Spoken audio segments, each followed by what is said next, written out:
I feel like Andre Dillard's days as an Eagle are numbered.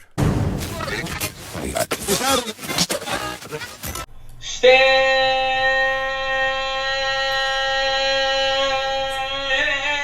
up! New York Giant Vandals, are you ready for game number 1? Let's freaking go, baby! I'm ready! Let's do it! We look good out here! We look good today! Daniel Jones is going to be better than Dak Prescott. Here when I said I wanted to punch him in the windpipe and watch him choke to death, I would like to punch him right in the freaking mouth! Not many people talk about dolphin sex, so I am probably the best in the world at that. You know, I'm one of the better ones at that. That's probably my best talent, actually. And I am banned from SeaWorld. That is true, actually. I would let a bald eagle piss in my mouth right now for a Eagles victory.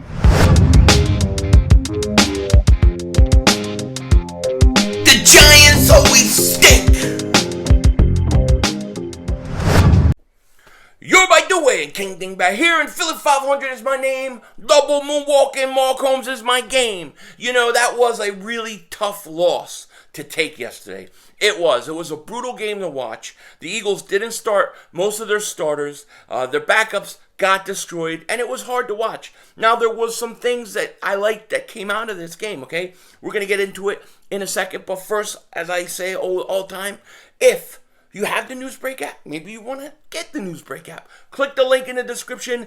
Give your boy a follow. You will not be disappointed. Now, like I was saying, there was a lot of good things that I did like about yesterday's game. Okay, I liked seeing Devontae Smith pop off the screen. He was, I thought, really, really good in terms of just seeing him talent-wise. Now, he dropped a few balls he can't drop, but you know, I thought Alex Singleton was really good. Alex Singleton was playing linebacker with no starting defensive line, and he was getting penetration.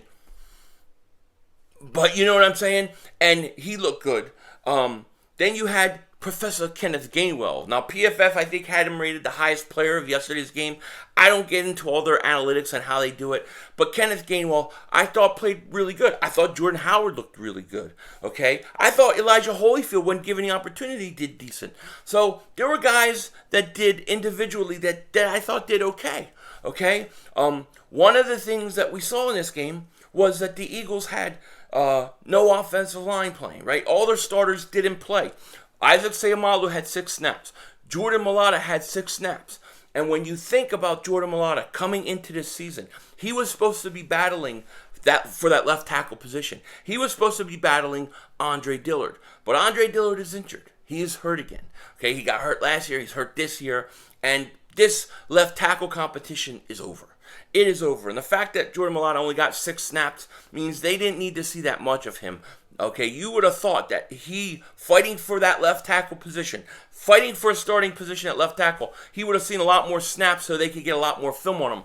Didn't happen. They pulled him quick. He's your starting left tackle. You got guys like LaRaven Clark on this team now who can possibly be backup left tackles. So it really makes you wonder what's going to happen with Andre Dillard. And I gotta tell you, I think the Eagles are going to move him. I think the Eagles are going to shop him. I think the Eagles are going to move him. And the question is going to be, well, where is he going to go? That's going to be questioned because I don't think there's any room for this guy. I don't think there's any room for him. And seeing Jordan Mailata get only 6 snaps yesterday means he ain't winning the left tackle spot.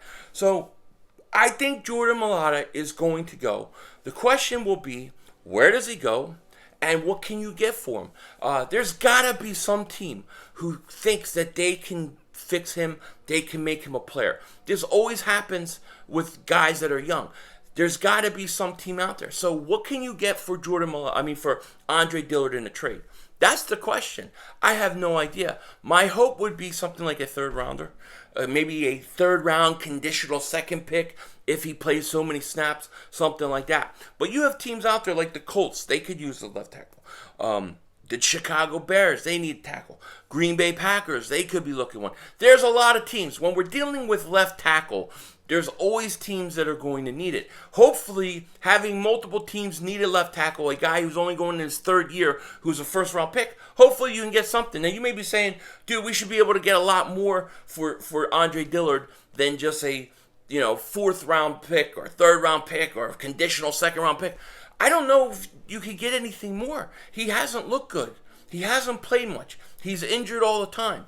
I don't know what you can really get for the guy. However, if I'm the Eagles and I can move him, I'm going to move him. I am going to move him. I have to. It's just the way it is going to be. Because I think Andre Dillard stinks. I'm just going to be honest. I don't think he's any good. And I think that somebody's going to think they can fix him, but he's got to go. And I think he's going to go. It's looking less and less like they're going to trade Zach Ertz, which I really thought that they were going to move him before week 1. It's looking less and less likely now. But Andre Dillard, he's got to be on a fast way out of here. And we're hearing that teams are calling the Eagles. A lot of teams have reached out already to call the Eagles about Andre Dillard. He's got to go, man. He's got to go. And speaking of another guy that's got to go, JJAW Arcega-Whiteside. Okay, and I'm bringing this up because I am a little bit confused by what the snap count was for him yesterday's game. He had 8 snaps. 8 snaps. And I talked a little bit about this on my previous video, but he had 8 snaps. Hightower had more snaps than him. Rager, Devontae Smith, Watkins all had more snaps than him. Fulgham had more snaps than him, but he had 8 snaps. The only reason you give a guy like that little snaps is he gets hurt, or you don't need to see much of him. You know what you got. Does that mean he's on the outs, or does that mean that the Eagles value him and view him as one of their top receivers? Is it possible? Is it possible that the Eagles could actually keep this guy? If they keep this guy, I'm going to lose my mind.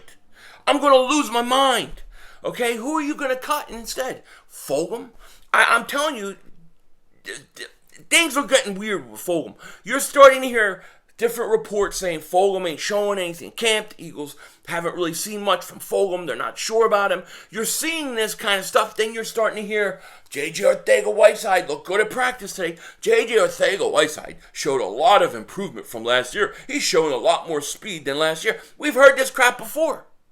But I think it gets put out there because they're trying to create the narrative. The narrative of JJAW Arcega-Whiteside makes a team and Travis Fulgham does not. And the Eagles don't want the shock to come. The Eagles don't want to hear the pushback when they keep Arcega-Whiteside and cut Fulgham. So now they're setting it up through the media but putting little hints out there so that people expect it. So when I do a video going, how the hell did you keep JJAW Arcega-Whiteside? People are going to say, hey, yo, Philly 500, he's been having a great camp.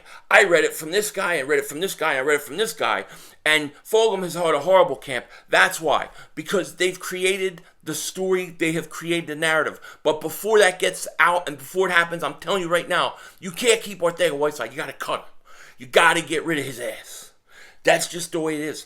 I'm not falling for it. I don't believe it. I'm not digging it. Okay? He's got to go.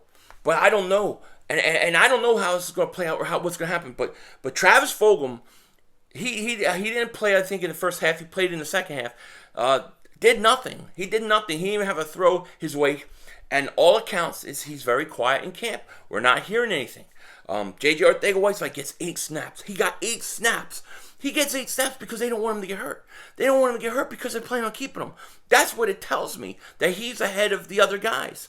I don't understand it. I can't believe it. And I hope that I'm wrong. But I'm telling you right now, the narrative is being created that Fulgham is not having a good camp and that Arcega-Whiteside is having a good camp. And they're going to use that, so if they cut Fulgham and keep Whiteside, they're going to be able to reference all these little reports and all these little things came out throughout camp to justify it. I'm not buying it. I don't want any part of it. Okay, get rid of JJAW Arcega-Whiteside. I can tell you he stinks in his name. Just in his name, I can say the guy stinks. JJAW Arcega-Whiteside stinks. Devontae Smith, stud. Quez Watkins, stud. Okay? Jerry Rice, Terrell Owens, studs. Todd Stinkston, stinks. James Trash, stinks. Okay, you can tell it's in the name. Nelson Stinkler, stinks. It's always in the name. It's always in the name. So I'm a little concerned about it. That's one of the biggest things that I'm concerned about out of this damn preseason game. Yeah, the Eagles lost. The depth worries me about this team. But, dude, I ain't going to lie to you. JJ Arcega-Whiteside getting 8 snaps that whole game scares the hell out of me. What does that mean? The Umbrella Man's going to stay? We're going to have to put up with another year of the Umbrella Man? I don't think I can take that kind of disappointment. I don't think I can take it. It better not happen. That's all I know. But it worries me. However, trade Andre Dillard. At least I'll be happy with that. At least if you could trade him and get a draft pick, maybe that'll be good. But I hope that Fulgham can start playing well and start making it hard for this team to try to keep Arcega-Whiteside just because he's a second-round pick. Because I believe the only reason they would keep JJ Arcega-Whiteside is because he's a second-round pick. And Nick Sirianni, my cannoli-eating, gabagool, dishing out friend, he says he likes competition. We have to win every night. It's a battle. Although he didn't want to win against in preseason, there was no trying to win then. But I'm talking about last game. But if truly it's open competition, things like that, then how the hell is JJ Arcega-Whiteside winning? I can't believe it. I can't buy into it. And we'll see what happens. With that said, take care. Talk to you later. Of course, don't be a dingbat.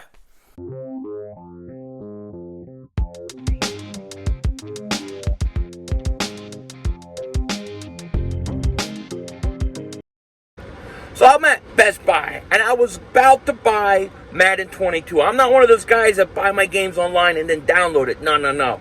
I'm old school. I need the physical proof that I bought it. So that way, nobody could ever take it away from me. But I did a poll. Should I get Madden 22? And I was thinking it was going to be close to 50-50. I would just get it. But on my poll, with like over 600 people voting, there was 71% it said it's trash. It's trash. I can't buy something that 71% of the people say is trash. So I guess I'm skipping Madden 22 this year.